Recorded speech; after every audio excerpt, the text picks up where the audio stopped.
हाँ,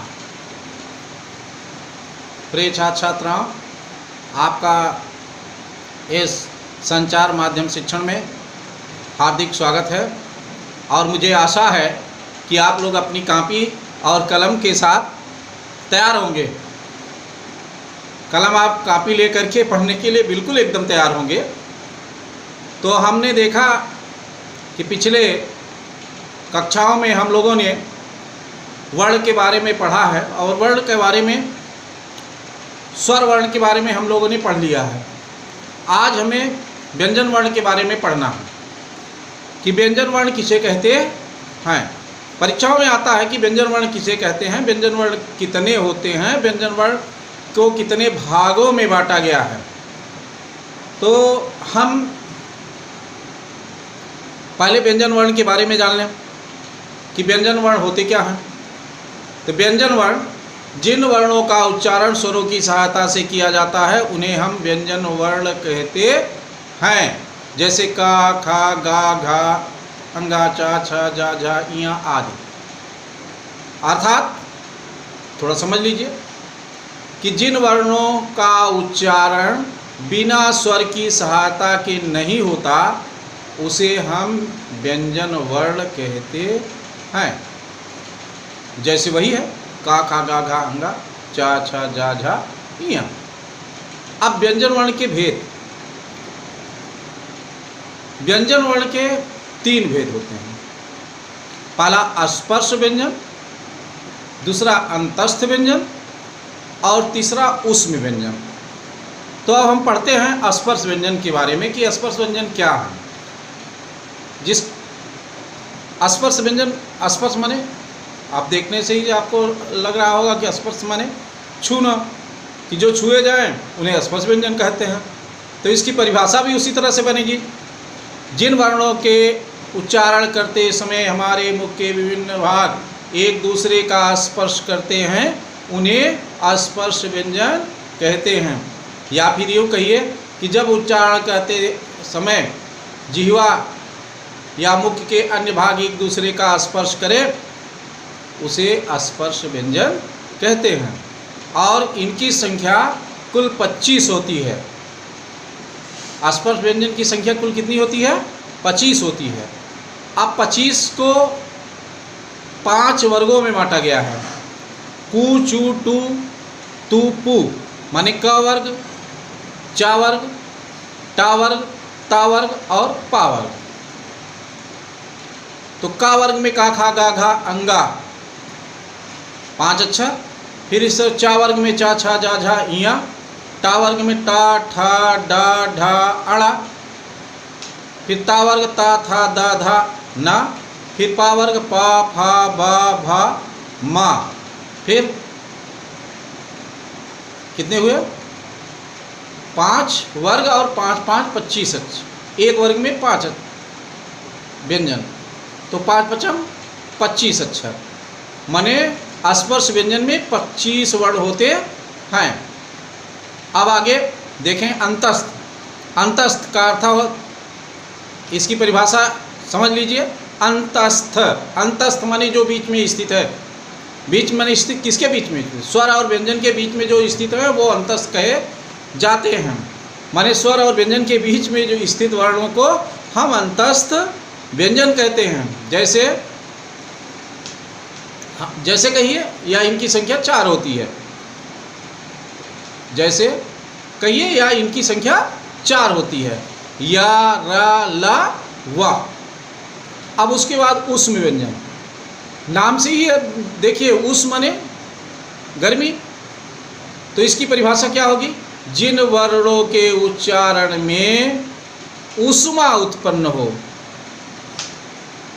जिन वर्णों का उच्चारण करते समय ऊष्मा उत्पन्न हो उन्हें ऊष्म व्यंजन कहते हैं। और इनकी संख्या 4 होती है। सा, सा, सा, हा माने सा के तीनों वर्ण या व्यंजन, सा, तालव्य सा, दंत सा और मूर्धन्य सा, और हा माने 4 वर्ण हुए। अब आपके व्यंजनों की संख्या हो गई ना 25 अस्वस्थ व्यंजन, 4 अंतस्थ व्यंजन, 4 ऊष्म व्यंजन, 25, 4, 29, 4, 33। अब इसके अलावा भी एक होता है संयुक्ताक्षर, है ना, संयुक्त व्यंजन। संयुक्त अक्षर में मिले हुए दो वर्णों के मेल से बने हुए वर्ण को हम संयुक्त व्यंजन कहते हैं, या दो व्यंजनों के मेल से बने हुए वर्ण को हम संयुक्त व्यंजन कहते हैं। और ये हमारे यहाँ 3 हैं। छ, छतरी वाला जिसे हम कहते हैं, त्रा, ज्ञा। छ, का, धन, सा मिलाकर छ बना है। त्रा, ता, धन, रा मिलाकर त्रा बना है। ज्ञा, जा, धन, या मिलाकर ज्ञा बना है। इस प्रकार से हमारे संयुक्त व्यंजन 3 हुए। संयुक्त व्यंजन माने परिभाषा आपको मैंने बता दिया कि दो व्यंजनों के मेल से बने हुए व्यंजन को हम संयुक्त व्यंजन कहते हैं। जैसे त, धन, रा बराबर त्रा, का, धन, सा बराबर छ, और ज्ञा, जा, धन, इया बराबर ज्ञा। अब उसके बाद व्यंजन वर्ण खत्म हुए। अब हम कुछ चिन्हों के बारे में भी जान लेते हैं, कुछ और जो संस्कृत के लिए आवश्यक हैं उसके बारे में जान लेते हैं। जैसे अनुस्वार, वर्णों के ऊपर लगी हुई बिंदु को हम अनुस्वार कहते हैं। आता है परीक्षाओं में, अनुस्वार किसे कहते हैं, परिभाषा दीजिए। तो अनुस्वार वर्णों, व्यंजन वर्णों या वर्ण के ऊपर लगी हुई बिंदु को हम अनुस्वार कहते हैं। जैसे का के ऊपर बिंदी लग गई, कम, टा के ऊपर लगे, टन,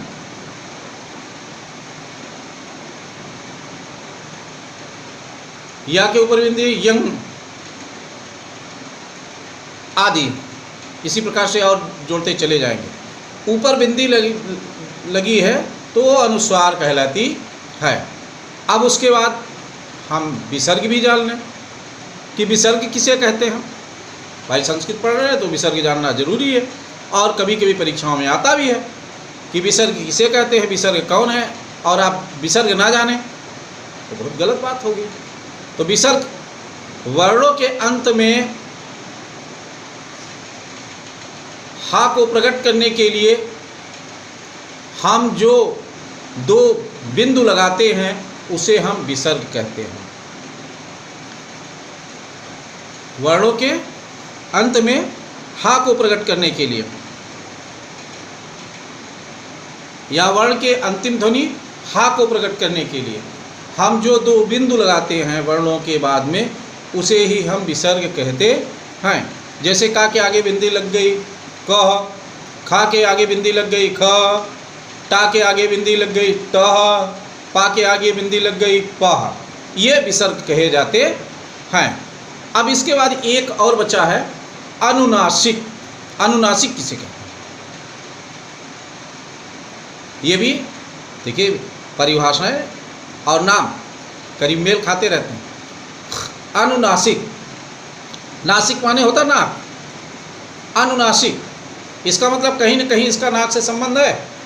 तो आप परिभाषा देखिए, जिन वर्णों का उच्चारण अंशतः नासिका से होता है उसे हम अनुनासिक कहते हैं, या जिन वर्णों का उच्चारण करते समय कुछ न कुछ ध्वनि, कुछ न कुछ वायु, अंशतः ही सही कुछ न कुछ वायु नाक से निकले, उसे हम अनुनासिक वर्ण कहते हैं, अनुनासिक कहते हैं।